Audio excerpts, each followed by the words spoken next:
Bonjour à tous et bienvenue dans cette édition du journal de 15 heures en direct depuis Beijing. On débute ce journal avec les coopérations Chine-Europe. Le Premier ministre chinois Li Keqiang et les dirigeants des 16 pays de l'Europe centrale et orientale se sont rassemblés dans la ville de Suzhou, dans l'est de la Chine, pour la 4e réunion des dirigeants Chine-PECO. Li Keqiang a déclaré que la Chine était prête à coopérer avec l'Europe sur de nombreux sujets, dont celui de la sécurité. Je voudrais dire que la Chine et les pays européens travaillent ensemble pour assurer la paix et la Chine y jouera un rôle constructif. Nous encouragerons la coopération pratique avec les PECO comme moyen d'améliorer la coopération générale avec l'Union européenne et Pendant la réunion, le Premier ministre chinois a proposé de créer une entreprise financière multilatérale des 16+1 en Europe centrale et orientale pour financer d'importants projets. Il a également déclaré que la Chine investira dans le domaine de la construction et améliorera les infrastructures des zones portuaires de la mer Baltique, de la mer Adriatique et de la mer Noire afin de stimuler la coopération et la connectivité. Li Keqiang a également indiqué que la construction d'une ligne ferroviaire à haute vitesse reliant les capitales serbes et hongroises commencera au cours de l'année. Il a ajouté que le train réduira le trajet Belgrade-Budapest de moitié. La construction sera achevée d'ici 2 ans. Le mécanisme de la réunion 16+1 a été lancé en 2012. L'amitié traditionnelle et les relations Chine-Europe profiteront de ces bénéfices. En Tunisie, au moins 12 personnes ont été tuées et 20 autres ont été blessées dans la capitale après l'explosion d'une bombe dans un bus transportant des membres de la garde présidentielle. Le président tunisien a décrété un état d'urgence de 30 jours à travers le pays et a imposé un couvre-feu dans la capitale. Après l'explosion, la police a encerclé la zone à Tunis et érigé des barrières de sécurité pendant que les ambulances évacuaient les morts et les blessés. Personne n'a revendiqué l'attentat, mais le gouvernement tunisien l'a qualifié d'attaque extrémiste. Le président tunisien n'était pas à bord de l'autobus au moment de l'explosion. Parlons des tensions au Moyen-Orient. Le 24 novembre, la Turquie a abattu un avion de chasse russe près de la frontière syrienne, près d'Extan, qui avait violé son espace aérien. L'armée turque a dévoilé une image radar qui montrerait les emplacements où l'avion est entré et sorti de son espace aérien. Les Turcs ont déclaré que l'appareil Su-24 avait été averti 10 fois en 5 minutes et que 2 de leurs avions de chasse F-16 ont alors abattu l'avion russe. Des images de la télévision turque montrent l'explosion de l'avion et son écrasement dans une montagne syrienne. La Turquie et la Russie ont convoqué leurs représentants diplomatiques respectifs et le ministre des Affaires étrangères russe, Sergei Lavrov, a annulé une visite en Turquie qui devait se dérouler mercredi. Le Premier ministre turc, Ahmet Davutoglu, a défendu le geste disant que c'était une mesure nécessaire et tout à fait légale en raison du non-respect des frontières. Le président russe Vladimir Poutine a dit que l'avion avait été attaqué alors qu'il se trouvait en Syrie, à 1 kilomètre de la frontière, qualifiant le geste de la Turquie comme un coup de poignard dans le dos. Tout le monde devrait être au courant que c'est notre droit sur le plan international et notre devoir national de faire tout ce qui est nécessaire. Prendre toutes les mesures contre quiconque viole notre espace aérien ou nos frontières. Malgré le fait que nous avons émis plusieurs avertissements, nous avons souligné nos règles d'engagement pendant le dernier sommet de sécurité que nous avons tenu dimanche dernier. Pour nous, la perte d'aujourd'hui a été comme un coup de poignard dans le dos par les complices des terroristes. Je ne peux pas décrire la situation d'une autre façon. Notre avion a été abattu sur le territoire syrien par un missile RR d'un avion de chasse turc F-16.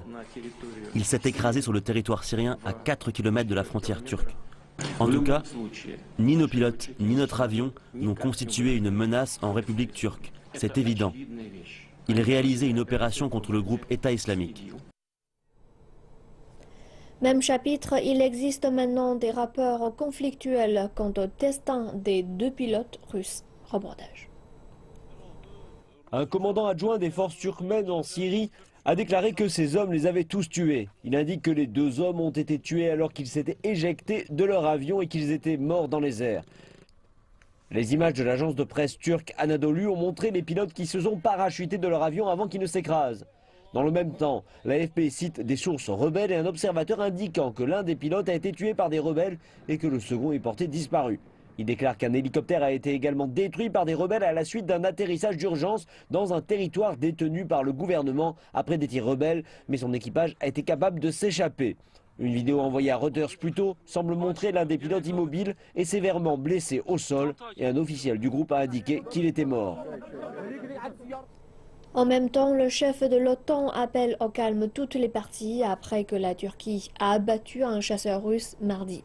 Une réunion d'urgence de l'organisation s'est tenue à Bruxelles pour discuter de l'incident. C'est la première fois qu'un membre de l'OTAN abat un avion de guerre russe depuis les années 50.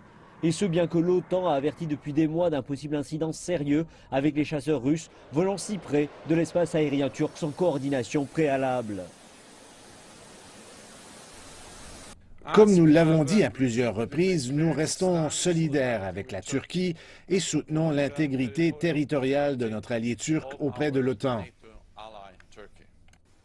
S'exprimant à la suite d'une réunion d'urgence des ambassadeurs de l'OTAN, le chef de l'organisation a déclaré qu'il fallait que toutes les parties maintiennent leur calme et fassent preuve de retenue. J'appelle au calme et à un apaisement des tensions. La diplomatie et le désamorçage des tensions sont importants pour résoudre cette situation.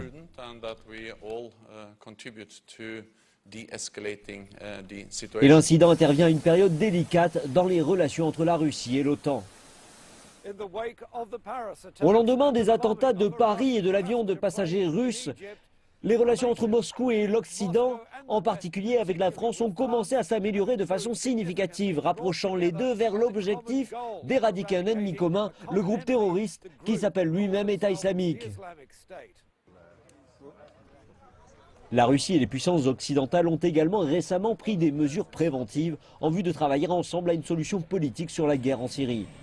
Mais la relation demeure fragile et sera mise à rude épreuve si jamais la Turquie invoque l'article 5 du traité de l'OTAN qui stipule que tous les États doivent venir en aide pour la défense d'un de leurs membres. Le ciel au-dessus de la Syrie est de plus en plus occupé depuis que Moscou a commencé sa campagne contre le groupe État islamique fin septembre. L'incident de mardi a mis en évidence la profonde méfiance mutuelle entre la Russie et la Turquie. La Russie a commencé ses attaques aériennes contre les militants du groupe État islamique le 30 septembre, à la demande du gouvernement syrien. 3 jours plus tard, la Turquie prétend qu'un avion russe Su-30 est entré dans l'espace aérien turc le long de la frontière avec la Syrie. Je vais le dire encore une fois très clairement, nous ne ferons aucune concession sur la sécurité de nos frontières et sur la sécurité de notre espace aérien. La Russie a reconnu l'incursion, disant que c'est la météo qui est à blâmer. L'incident a été causé par le mauvais temps dans cette région. Ne cherchez pas de conspiration ici.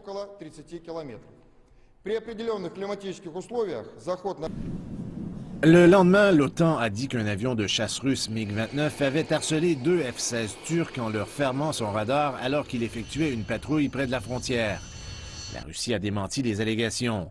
Et le 16 octobre, la Turquie a abattu un drone non identifié qui a pénétré dans son espace aérien près de la frontière syrienne. Un responsable américain a dit que l'appareil était russe, mais Moscou a encore une fois nié.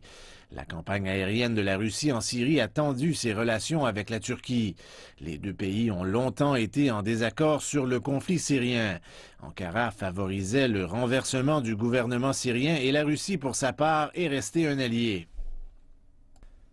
Ankara avait convoqué l'ambassadeur de la Russie 2 fois au sujet de présumées violations de son espace aérien et une autre fois la semaine dernière après que des avions de guerre russes ont effectué des bombardements en territoire syrien très proche de la frontière turque. La Turquie a aussi exigé que la Russie ne fournisse pas d'armes et de soutien aux forces kurdes syriennes qui combattent le groupe État islamique. Il y a eu des confrontations semblables entre la Turquie et la Syrie. En mars 2014, les forces armées de la Turquie ont abattu un avion syrien après que celui-ci avait pénétré dans l'espace aérien turc. La Syrie a expliqué qu'il s'agissait d'une attaque contre les forces rebelles sur le territoire syrien et a accusé la Turquie de commettre une agression flagrante. Le président français François Hollande est maintenant à Washington où il cherche à établir plus de coopération dans le combat contre le groupe État islamique. Mais l'attaque par la Turquie d'un avion russe a exclusé sa rencontre avec le président américain Barack Obama. Des moments de compassion et de solidarité entre les dirigeants de la France et des États-Unis, mais aucune nouvelle mesure pour combattre le groupe État islamique. Les dirigeants ont plutôt tenté de gérer la situation provoquée par l'attaque contre un avion russe qui a été abattu par un F-16 turc mardi. Nous devons éviter toute escalade, qui serait extrêmement dommageable, par rapport à la seule cause qui convienne, qui est de lutter contre le terrorisme et contre Daesh. Ma priorité sera de m'assurer que cette situation ne s'envenime pas. Le président français François Hollande et son homologue américain Barack Obama pensent tous les deux que la coalition constituée de 65 membres pour combattre le groupe État islamique a besoin de l'aide de la Russie pour provoquer la transition politique en Syrie. Mais seulement une Russie qui vise le groupe État islamique et pas seulement les forces d'opposition syriennes sera bienvenue.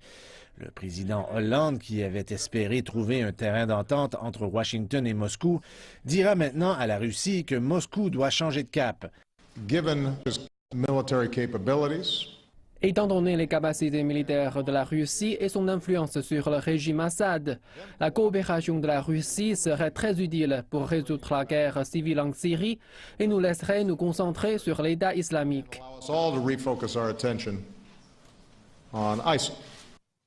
François Hollande estime que le vote du Conseil de sécurité de l'ONU la semaine dernière donne une raison aux pays qui n'ont pas encore rejoint la coalition de changer d'idée. Il dit que la priorité maintenant est d'augmenter le nombre des opérations contre le groupe État islamique, de reprendre des emplacements importants et de fermer la frontière turco-syrienne pour empêcher les djihadistes de retourner en Europe. L'état d'alerte maximale décrété à Bruxelles le 21 novembre dernier n'a toujours pas été levé. La cavale toujours en cours d'un membre présumé du commando terroriste de Paris semble être la raison principale de la prolongation de cet état d'urgence. Malgré ce contexte tendu, les Bruxellois veulent continuer à vivre normalement. Le gouvernement a décidé de maintenir le niveau d'alerte à son niveau maximal, ce qui signifie qu'une attaque imminente est envisagée.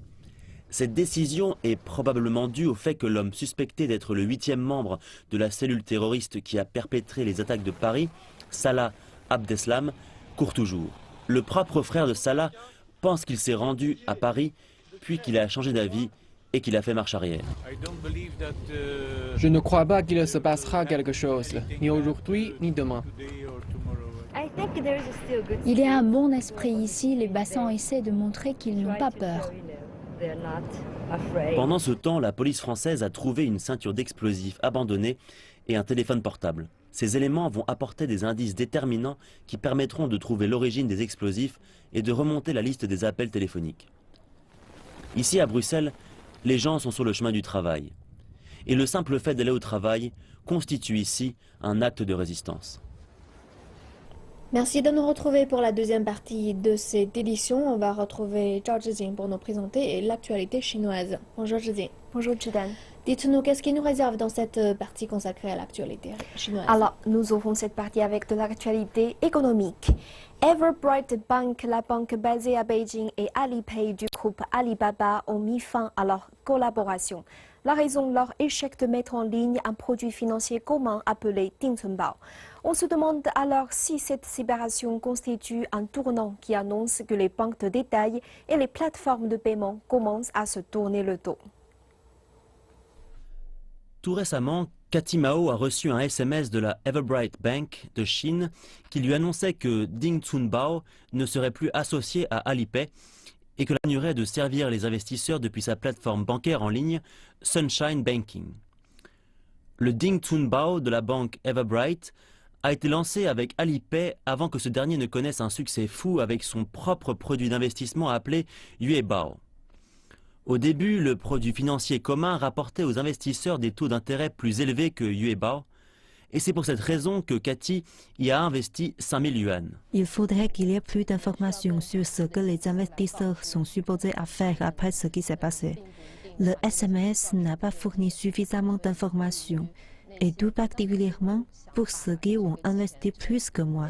Dans une réponse écrite à ICS, la banque Everbright a affirmé que les investisseurs ne perdront ni intérêt ni principal sur leur investissement s'ils acceptent de le laisser sur la plateforme de la banque. Le communiqué dit que la décision de fermer Ding Chunbao a été prise d'un commun accord entre la banque et Alipay. Alipay, de son côté, ne dit rien. Toutefois, certains analystes disent que la véritable raison de l'abandon de Ding Chunbao serait la bien plus grande popularité de Yuebao. Dans les 6 mois qui ont suivi son lancement, Yuebao a rassemblé 49 millions d'utilisateurs et plus de 250 milliards de yuan. Selon les calculs les plus récents, le nombre d'utilisateurs est monté jusqu'à 226 millions, ce qui représente plus de 3 fois le nombre d'investisseurs présents sur les marchés financiers de Shanghai et de Shenzhen réunis. La coopération entre Everbright Bank et Alipay était un peu expérimentale. Ils voulaient prendre la température pour le lancement de Yuebao en observant la réponse du marché à Ding Chunbao. Les utilisateurs d'Alipay considéraient que Ding Chunbao et Yuebao étaient la seule et même chose. Cependant, après le succès de Yuebao qui connaît un retour sur investissement plus élevé et une meilleure liquidité, Ding Chunbao est finalement devenu une expérience ratée. D'après les experts de la finance sur Internet, comme l'est M. Yu, Alipay a subventionné Ding Chunbao lors de la phase initiale pour attirer les clients par des taux d'intérêt comparativement plus élevés que dans les comptes de dépôt traditionnels. Lors de son lancement, c'était un produit innovant car les taux de dépôt étaient régulés en Chine et les banques ne pouvaient donc pas rivaliser en offrant des taux d'intérêt plus élevés. Ce que les banques ne peuvent pas faire, les entreprises financières innovantes de l'Internet comme Alibaba pouvaient le faire. Et les entreprises de l'Internet avaient l'avantage d'avoir un lien direct avec des millions de clients potentiels. Les banques ont peut-être décidé qu'il était plus sûr de rester sur leur marché traditionnel. Beijing accueille la conférence mondiale sur la robotique. Le président chinois Xi Jinping a envoyé une lettre de félicitations aux organisateurs de l'événement, indiquant que la Chine avait la volonté de coopérer avec d'autres nations en vue de promouvoir la robotique et le développement. Des scientifiques du monde entier se rencontrent pour discuter de l'avenir des robots et offrent un festin de performance de ces meilleurs robots du monde.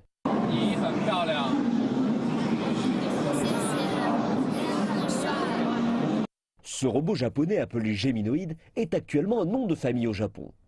Mais elle est également la star d'un film. What the town? It seems like there are less and less people. Son visage en silice est capable de présenter 65 expressions différentes et elle peut même chanter. Et qu'en serait-il d'un entraîneur professionnel qui ne serait jamais fatigué de jouer au badminton? Il s'agit là d'un produit de l'Université des sciences et technologies de Hong Kong. Notre robot utilise l'imagerie 3D capturée par ses 2 yeux afin d'identifier le volant. Il peut effectuer plus d'une dizaine de coups différents. Et regardons un peu ce robot champion tout droit venu de Corée du Sud, un authentique vainqueur.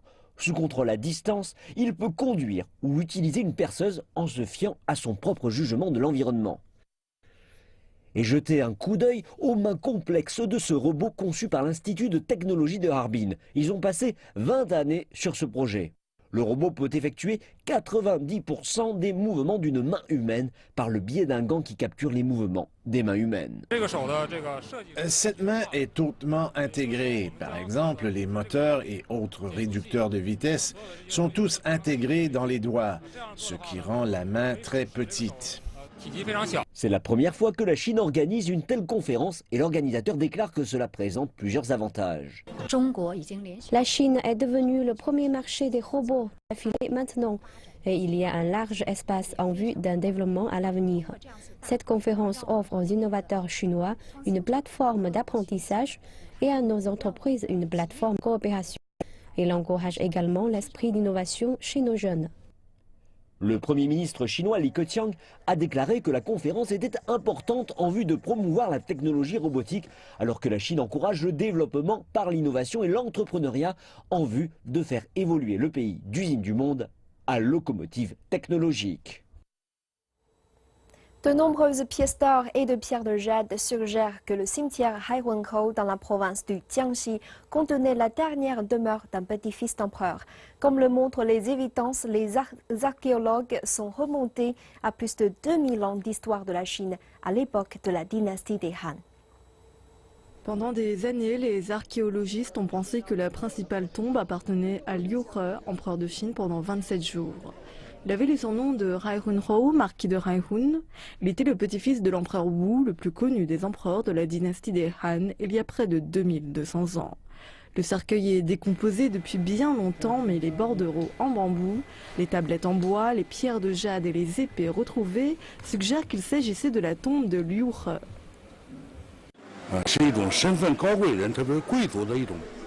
Il était coutume que les membres d'une famille impériale s'enterrent avec de la jade. Les pièces retrouvées prouvent que le propriétaire de la tombe était un noble maître, et probablement Liu He. Je ne dirais pas qu'il avait un atelier de jade, mais il y avait au moins un artisan de jade dans la maison. Des archives historiques montrent que Liu He avait 16 femmes et 22 enfants, ce qui explique une telle quantité de jade. Il existe davantage de preuves, dont une grande boîte de pierres d'or pur a été retrouvée. Il s'agit d'une trouvaille extrêmement rare pour des fouilles de cimetière. Cela montre également la richesse de la famille. C'est l'empereur Wu qui a décidé de produire de grandes pièces d'or pour l'usage de la monnaie. Nous pensons que Liu He a hérité l'or de son père, le seigneur Chang Yi. Il était le petit-fils de l'empereur Wu. Il s'agit d'un bien familial. Les érudits pensent que le nom de la capitale de la province, Nanchang, dérive du nom du père de Liu He. Jusqu'à présent, près de 20 000 reliques ont été retrouvées dans le cimetière Huahunhou, qui curieusement ont échappé aux yeux des pilleurs de tombes au cours des siècles derniers. Près de 2 millions de pièces ont été retrouvées dans le cimetière, prouvant que la politique et l'unité monétaire de Chine existaient déjà au début de la dynastie des Han, soit près de 1000 ans avant la date confirmée par les historiens. Les bordereaux en bambou retrouvés sur le site sont également une ressource archéologique précieuse. De plus, de nombreuses tombes royales sont très bien conservées. Il y a même des accessoires de la vie quotidienne, comme des ustensiles de cuisine, des récipients de vin et des lampes. Nous avons même trouvé un poêle à feu très bien conservé. Il y avait un plateau pour le charbon avec des marques de brûlure, ce qui suggère que c'était un objet fréquemment utilisé. Les caractères sur les objets indiquent la date de production et les fonctions de l'objet. Les érudits peuvent utiliser cela comme une preuve historique sans le soutien de documents. Le département culturel de Tianjin continue de fouiller le site et d'étudier ces trouvailles. Et voilà, c'est la fin de cette partie. Et maintenant, retour au plateau. C'est à vous. Merci beaucoup pour toutes ces informations. Et c'est ainsi que s'achève cette édition du journal. Merci à vous tous de nous avoir suivis. À très bientôt sur notre